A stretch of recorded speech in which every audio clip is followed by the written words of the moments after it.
প্রধানমন্ত্রীকে কেন ধন্যবাদ দিব? প্রধানমন্ত্রী কি এখানে বিচারপতি, সে বিচার করছে?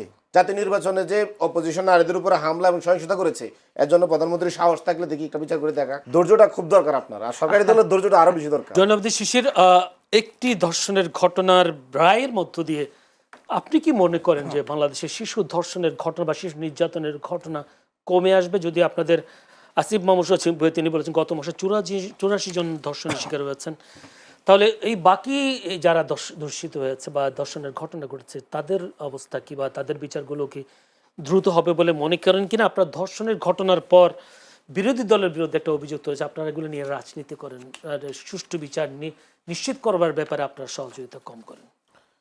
ধন্যবাদ আপনাকে এবং চ্যানেলের সকল দর্শক শ্রোতাকে এবং আমার সহ আলোচককে। দেখেন, একটি ধর্ষণের রায় ঘোষণা হয়েছে খুব দ্রুতই। আশা করছি 3 মাসের মধ্যে যে বলা হচ্ছে কার্যকর হবে। এটা নিঃসন্দেহে আদালতের প্রতি, যদি আদালত এটা কার্যকর করতে পারে, আদালত প্রশংসা পাওয়ার যোগ্য। আদালতের প্রতি মানুষের ক্রমান্বয়ে আস্থা ফিরে আসবে। কিন্তু আমরা শুধু একটি রায়কে পুরো সমাজের চিত্র বা দেশের চিত্র হিসেবে আমরা দেখছি না। যদি দেখতে পারতাম বা একই রকম ট্রিটমেন্ট, বিচার বা তার যে ন্যায্য বিচার পাওয়ার যে অধিকার সকলের ক্ষেত্রে হতো, তাহলে তো প্রশ্ন উঠতো না। দেখেন, এই সরকারের গত 100 দিনের সরকার সারা দেশে ধর্ষণের শিকার হয়েছে 200 জন নারী। এর মধ্যে 14 জন ধর্ষণের পরে তাদেরকে মানে হত্যা করা হয়েছে। 14 জন হচ্ছে শিশু। এর মধ্যে হচ্ছে বাকি 13 জন বাদে রামিসা একজন। তাহলে একজনের রায়টা আমরা পেলাম, বাকি 14 জন শিশুকে 13 জন শিশুকে ধর্ষণ করে হত্যা করা হলো, তার বিচারটা তো আমরা এখনো পাইনি। আর টোটাল যে 100 ধর্ষণের ঘটনা ঘটেছে, 100 দিনের 200 ধর্ষণের ঘটনা ঘটেছে, সেই বিচারটা কি আমরা পাচ্ছি? কেন পাচ্ছি না? রায়ের এখন মাধ্যমে আপনি কি হ্যাঁ, আশ্বস্ত হতে পারেন না? আমি কেন পাচ্ছি না আমি সেটাই জানতে চাই। দেখেন, উনি একটা কথা বলে ফেলেছেন কিন্তু, যে আসলে রাষ্ট্রটা কিভাবে চলে আমরা বললাম। এখানে রাষ্ট্রটা, এখানে প্রধানমন্ত্রী যাই বলে তাই হয়। প্রধানমন্ত্রী এখানে রাজা চতুর্দশ লুইয়ের মতন ভূমিকা পালন করেন।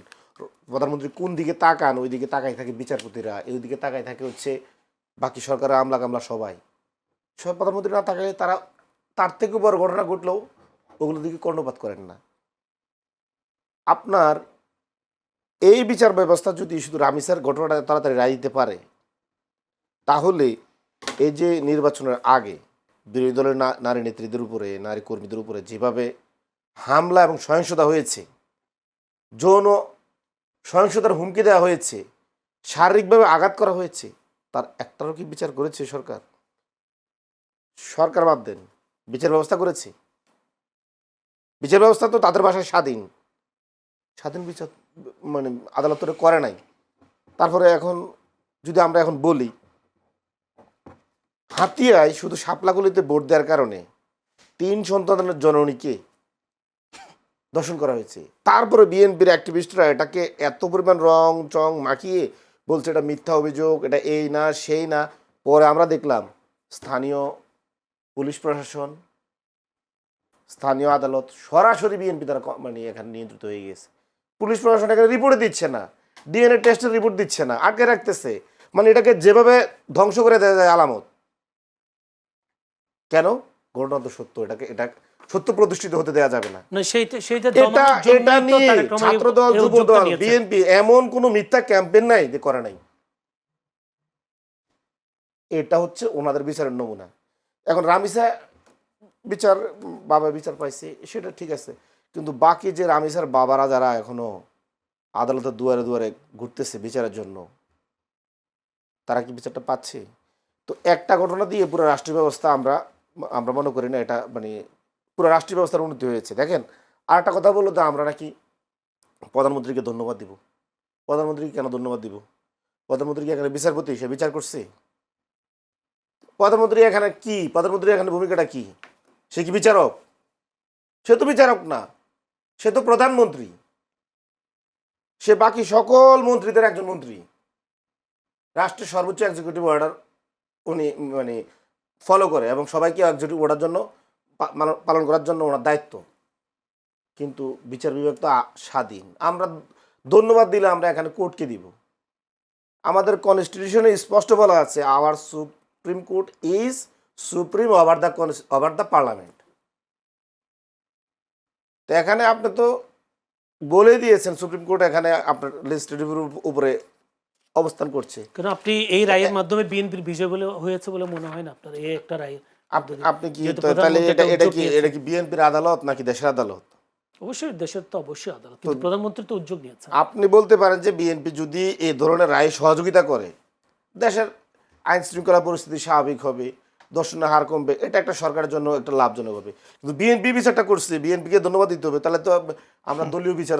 তাহলে আপনি প্রধানমন্ত্রীকে দায়ী কেন করছিলেন? কেন বিএনপি সরকারকে দায়ী করছিলেন? অবশ্যই সরকার কেন দায়ী। বলছিলেন যে কেন প্রধানমন্ত্রী এখনো পর্যন্ত রামি স্যার বাসায় যাচ্ছেন? আমি আপনাদের 11 দলীয় জোটের একজন এবি পার্টির সভাপতি তিনি প্রেস রিলিজ পর্যন্ত দিয়েছেন। আপনারা দেখেন, না আমি আপনি আপনার কথা আবার- বলার সময় একটা কথা বলি নাই। আমার আপনার মনে কথা হয় তো আপনি মানে ভুলে শেষ, যান, প্রশ্ন আপনি নেই। ভুলে যান, আপনার আপনি কথা তো টকশোতে মানে শেষ। আসছেন, আপনি পডকাস্ট হলে একা একা বলেন, নাহলে আমি শুনি না, আজকে। আপনার আপনি কথা বলেন। তো শেষ, এই জন্য তো আমি বললাম। না না, আমার শেষ হয় নাই তো। আপনি মাঝখান থেকে ফ্লোর না নিয়ে ওনার থেকেও ফ্লোর নিলেন না, আমার থেকেও নিলেন না। তো টকশো তো আদবটা রক্ষা হলো না। আচ্ছা আচ্ছা, ঠিক আপনার আছে। তো আপনি ঠিক করেন নাই। ডিবেট, তাই না? না, টকশো ডিবেট হলো আপনি কথা বলতে পারেন। না, আপনি আমার সময় কথা বলতে পারেন। আমি চাই আপনি আদব রক্ষা করবেন। আপনার যত গুরুত্বপূর্ণ কথা হয় একটু নোট নেবেন। ধৈর্যটা খুব দরকার আপনার, আর সরকারি দলের ধৈর্যটা আরো বেশি দরকার। তাই না? কারণ সরকারের ক্ষমতা আসলে শরীরে একটা জোশ চলে আসে। শোনেন, টকশো মানে ডিবেট, যুক্তি না, তর্ক, টকশো মানে কথার মধ্যে আরেকজনের কথা আসবে। কথাকে কথা বলতে আপনি না দেয়া যদি- ডিবেট না। আপনি দেখেন, যদি আমি মনে আপনাকে করেন বলি যে কথা বলতে না, দিবেন না, প্রধানমন্ত্রীকে সমস্যা। আচ্ছা, আপনি প্রধানমন্ত্রীকে দায়ী করবো না? অবশ্যই দায়ী করবো। প্রধানমন্ত্রী যদি আপনি দায়ী করবেন, কিন্তু ধন্যবাদ দিবেন বিএনপি না। কর্মীরা যারা খুন দর্শনের সাথে জড়িত তাদেরগুলি স্কিপ করে, আর যেগুলো কেন এনসিপির অরাজনৈতিক একজন নেতাকে যে না, একজন যেগুলো নারী অরাজনৈতিক জুতা পেটা সেগুলোর উপর করলো, আপনি জোর দেয়, দেখেন নাই? তাহলে আমরা দায়ী করবো না? কয়দিন আগের প্রধানমন্ত্রী, ঘটনা। বিএনপি, ছাত্রলীগ, যুবলীগ, মানে ছাত্রদল, যুবদল এবং স্বেচ্ছাসেবক দল, বিএনপির এর অঙ্গ সংগঠন জাতীয় নির্বাচনে যে অপোজিশন নারীদের উপরে হামলা এবং সহিংসতা করেছে, এর জন্য প্রধানমন্ত্রীর সাহস থাকলে দেখি একটা বিচার করে দেখা যে আমার দলের এই ছাত্র দলের অমুক নেতা এই জামাতের এই নারী কর্মীদের উপরে হামলা করেছে, এর জন্য আমি এই বিচার করছি, এই শাস্তি নিশ্চিত করেছি, এরা অপরাধী, এরা আমার দলগুলো অপরাধী। দেখি প্রধানমন্ত্রী এটা দেখি দেখা। না, অনেক ঘটনা তো অন ক্যামেরায় অনেক হামলা ঘট- করেছে অনেক বিএনপি ঘটনা তো নেতাকর্মীরা, তাদেরকে বহিষ্কার করেছে। নারী রাজনৈতিক কর্মীদের কোথায়? উপরে ভিন্ন কোথায়? মতে কোথায়? সারা দেশে হামলা করেছে। তাই হ্যাঁ, কি আপনি- বলেন? যাত্রাবাড়িতে হামলা করেছে, মিরপুরে হামলা করেছে, আমরা তো দেখলাম নরসিংহ- পুরো গণমাধ্যমে এসেছে। বরং ময়মনসিংহে হামলা শিবিরের নেতা ওই যে প্রগতিশীল আপনাদের চোখে তো- সংগঠনের আপনাদের চোখে- নারীদের পেটে লাথি মেরেছিল, তাকে জামাত শিবির কি করেছে? ফুলের মালা দিয়ে বরণ করে আমি দিয়েছে। আপনাকে বলি, আপনাদের চোখে হচ্ছে দেখেন নাই? মানে আপনাদের দেখেন নাই চোখে হচ্ছে অন্তর্বর্তীকালীন BNP সরকারের সময় ঘটনা চশমা, ঘটলো? আপনারা বিএনপির মতো সব করে দেখবেন। তো আপনারা তো ওই জামাত শিবিরে যারা ইয়ে করছে তাই তাদেরকে শাস্তি নিয়ে আসেন, আওতা নিয়ে আসেন। আমরা তো তার পক্ষে কথা তো বলতেছি আপনার না। জামাতের আমি যদি ফুল দিয়ে বরণ করে না, না, আপনি শাস্তির আওতা নিয়ে আসেন। আপনারা তো বিএনপির একজনের শাস্তি নিয়ে আসেন নাই, ওর তো জেল খাটা লাগছে। এই ধরনের ঘটনা ওরা তো ঘটায়নি। জেলে নিছে। আপনি তো মিথ্যা আপনি বললেন। বলেন ছাত্র দল, হাতিয়ায় কি যুব আসলে দল, বিএনপির হাতিয়ায় কি আসলে শাপলাকলিতে ভোট দেওয়ার জন্য ধর্ষণের ঘটনা ঘটেছে? সেখানে দুইটা পক্ষের ভিতরে এক ধরনের সংঘর্ষ হয়েছে। যে নারী এই ধর্ষণের সংঘর্ষের শিকার, ঘটনায় ওই নারী সে অভিযোগ করেছে, বলেছে, এই অভিযোগ সত্য না। সে অভিযোগ করেছে এবং স্থানীয় পুলিশ প্রশাসন এবং আদালতকে বিএনপি প্রভাবিত করেছে। তার তাই আগে নাকি? এটাকে গরিব আপনি আগেই বললেন যে আদালত স্বাধীন, আদালতকে ধন্যবাদ দেব, প্রধানমন্ত্রীকে ধন্যবাদ দিব না, আবার এখন বলছেন যে আদালতকে প্রভাবিত করেছে। What is this, ভাই? আদালত স্বাধীন বলতে কোন আদালতকে বুঝেছি? কোন আদালত?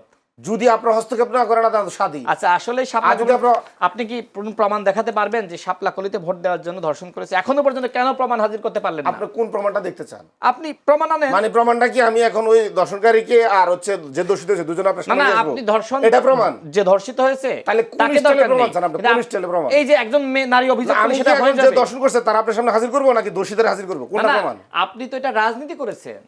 আচ্ছা, আমি রাজনীতি সেখানে করবো তো না, আমি ধর্ষণের রাজনীতি ঘটনা করবো না। ঘটে নাই। আপনারা আমি কোন সেখানে দুই পক্ষের না, ভিতরে আপনি আমার সংঘর্ষের বলেন ঘটনা যে- ঘটেছে। আপনি বলেন যে আপনি সংঘর্ষকে শোনেন, আমি গ্রামগঞ্জে আচ্ছা, আমি যে আপনি সময় প্রমাণটা ছিলাম না, দিকে থাকেন না, আমি প্রমাণটা দেখেছি যে দেন, প্রমাণের ধরনটা বলেন, কোন প্রমাণ দিব? দুই পরিবারের ভিতরে মারামারি হয়েছে। এখন একটা নারী তার ব্লাউজ ছিঁড়ে ফেলাইছে, ছিঁড়ে ফেলাই এবার থানায় চলে গেছে, যে বলছে আমাকে নির্যাতন করেছে, না, ধর্ষণ আপনি করেছে। আমার এ ধরনের ঘটনা বলেন, সমাজে ঘটে না? আপনি আমার বলেন। এই সমাজে যত নারী অভিযোগ করেছে যে ধর্ষিত হয়েছে, আমি সব একটা ঘটনা কি জিনিস সত্য বুঝলাম ছিল? না, আমরা কিছু তো ভুয়া ঘটনা ছিল। আমরা কর্মসূচি করলাম, দলীয় প্রেস রিলিজ দিলাম, দর্শিতা আদালতে মামলা করতে গেল, থানায় মামলা করতে গেল, তার ডিএনএ টেস্টের জন্য দেওয়া হলো, ডিএনএ টেস্টের পরে রিপোর্ট নিয়ে গরিবেশি করা হলো, থানা মামলা নিল না, DNA তারপরে test বলছে এর report কই? প্রমাণ দরকার। আরে রিপোর্ট ভাই, আমি আপনি কি- আনতে পারতেন, মানে আনেন নাই আমি কেন? প্রমাণ আপনি যে ঘটনা বলবেন কিন্তু ডিএনএ টেস্ট না, আমার কথা হচ্ছে আপনি তাহলে কি প্রমাণ? আচ্ছা, আমার প্রমাণ বলতে না না আপনি কি ওইটা মিন সঠিক না, করতেছেন? আপনার এই ওই না, না, হাতিয়ার ঘটনা সঠিক না, ওটা ভুয়া, এটা আপনি যদি ওটা সঠিক না, মোটেও সঠিক না। না, আপনি ওটা কিভাবে ভুয়া এটা ভুয়া ঘটনা। বলেন? আচ্ছা, ভাই, আপনি শোনেন, এটা ভুয়া পিছনে এইভাবে প্রমাণ যদি দেন। এইভাবে যদি সকল ঘটনাকে ধর্ষণের জায়গায় নিয়ে আসেন, জি। আপনি সার্বজনীন করেন, তাহলে প্রকৃতভাবে যে নারী ধর্ষিত হচ্ছে তাকেও মানুষ কিন্তু সন্দেহ করবে। সুতরাং যে প্রকৃতপক্ষে ধর্ষিত হয়েছে তার পক্ষে দাঁড়ান, আর যে মিথ্যাচার করছে তার বিরুদ্ধে দাঁড়ান। জি, তাই এটা আপনি করেন না, বিএনপি করুন। রাশেদ খান, আমাকে একটা প্রশ্ন করে ধরেন রাখি। আপনারা তো বিএনপির জি, প্রশ্নটা হচ্ছে 2 মিনিটে উত্তর দিবেন যে